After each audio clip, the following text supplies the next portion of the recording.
నమస్తే ఓటెన్ టీవీకి స్వాగతం. అక్రమంగా మద్యం విక్రయిస్తే చట్టపరమైన చర్యలు. ఎన్టీఆర్ జిల్లా నందిగామ ఎక్సైజ్ శాఖ పరిధిలో అక్రమ మద్యం అమ్మకాలకు పాల్పడితే కఠిన చర్యలు తీసుకుంటామని నందిగామ ఎక్సైజ్ శాఖ సిఐ బంగారాజు తెలియజేశారు.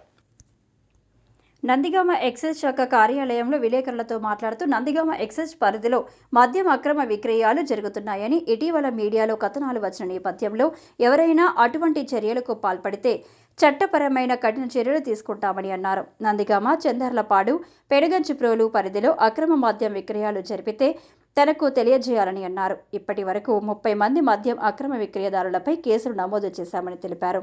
7 నిందితులను బైండ్ ఓవర్ చేశామని సిఐ బంగారాజు తెలియజేశారు. మీడియాలో వచ్చాయి, నిన్న కొన్ని కథనాలు వచ్చాయండి. ప్రతి గ్రామం బెల్ట్ షాప్లు ఉంటున్నాయి, కానీ నందిగామ ఎక్సైజ్ పరిధిలో మరి బెల్ట్ షాప్లు ఉంటున్నాయి వచ్చాయి. మరి దీనికి సంబంధించి మీరు చెప్పండి. నందిగామ ఎక్సైజ్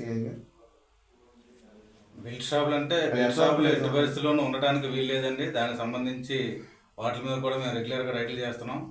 బెల్ట్ షాపుల మీద కేసులు రాస్తున్నాం. తర్వాత మనకి తెలంగాణ మద్యం నుంచి వస్తున్న దాని మీద కూడా నిఘా పెట్టాం. దాని మీద కూడా రైడ్లు చేస్తున్నాం.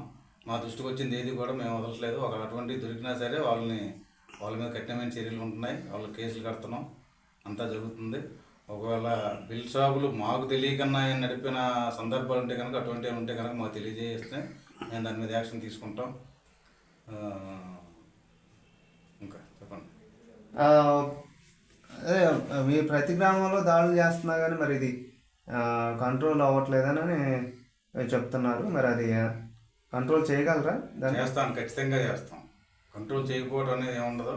కాకపోతే ఇందాక చెప్పినట్టుగా తెలియకన్నప్పుడు షాపుల్లో వాళ్ళు తెలియకన్నా, వీళ్ళు తెలియకన్నా కొనుక్కోవడానికి తీసుకెళ్ళి ఒక 5 రూపాయలు 10 రూపాయలు ఎక్స్ట్రా తీసుకెళ్ళి అమ్ముకోవడానికి కొంతమంది వ్యక్తులు చేయడం జరుగుతుంది. అటువంటి వాళ్ళ మీద దృష్టి పెట్టాం. షాపుల దగ్గర కూడా నిఘా పెట్టాం. పలానా ప్రతి షాపు దగ్గర ఎంఆర్పి ధరలు, తర్వాత ఎంఆర్పి ధరకే అమ్మాలని, తర్వాత 21 సంవత్సరాలలోపు ఉన్న వ్యక్తులకి మాత్రమే మద్యం అమ్మాలని, అటువంటివి సంబంధించిన ఇర్రెగ్యులారిటీస్ ఏమున్నా సరే మాకు తెలియజేయవచ్చని సంబంధించి ప్రతి గ్రామ సచివాలయంలోనూ, తర్వాత షాపుల దగ్గర కూడా మా నెంబర్లు కానిస్టేబుల్ ఎస్ఐ దగ్గర నుంచి పై వరకు ఉన్న నెంబర్లన్నింటినీ మేము అక్కడ పెట్టాం. ఆయా నెంబర్ల ద్వారా మాకు టోల్ ఫ్రీ నెంబర్కి కానీ, మాకు కానీ, ఈఎస్ గారికి కానీ ఎవరికైనా సరే విషయం తెలియజేస్తే దాని మీద తగిన చర్యలు తీసుకుంటాం. అందులో ఏమాత్రం మోమటం లేదు. మద్యం షాపుల దగ్గర మద్యం ధరలు డిస్ప్లే చేశారండి.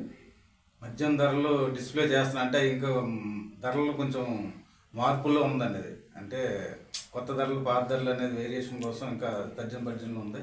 అవి ఖచ్చితంగా అవి కూడా పెట్టిస్తాం. అది వచ్చిన తర్వాత ధరలు కూడా ఫిక్స్డ్ రేట్కి ఇవ్వట్లేదు సార్ వాళ్ళు. అందులో సమస్య లేదండి. మీరు అటువంటి ఉంటే ఖచ్చితంగా మా దృష్టి తేవచ్చు.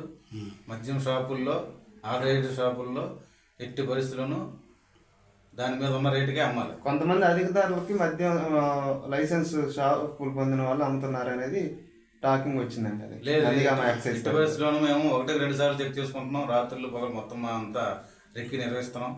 అటువంటి మీ దృష్టికి కానీ, జనాల దృష్టికి కానీ అటువంటి ఏమైనా వస్తే కనుక మాకు ఖచ్చితంగా తెలియజేయండి. క్షేత్ర స్థాయిలో తనిఖీలు చేస్తున్నారండి మద్యం లైసెన్స్ పొందిన షాపుల దగ్గర. ఖచ్చితంగా మద్యం ఎంఆర్పి ధరలకే అమ్ముతున్నారు అనేది మీరు తనిఖీ చేస్తున్నాం. డెకాయ్ ఆపరేషన్ నిర్వహిస్తున్నాం. మాకు తెలియకన్నా మేమైతే గుర్తుపెట్టేస్తాను. కొత్త వ్యక్తులతో, సంబంధం లేని వ్యక్తులతో మేము మారు వేషాలు కనిపిస్తున్నాం. అందులో అది అక్కడ అసలు మద్యం షాపులో ఎక్కువ ధరకు అమ్మేది అనేది ఎట్టి పరిస్థితుల్లో లేదు. అటువంటిది ఏమిటో కనుక మా దృష్టికి తీసుకురండి. అంటే 120 అని ఎంఆర్పి 150 అమ్ముతున్నారని వచ్చిందండి. అటువంటిది జరగడానికి లేదు. అది మాకు చెప్పండి, ఇబ్బంది ఏం లేదు.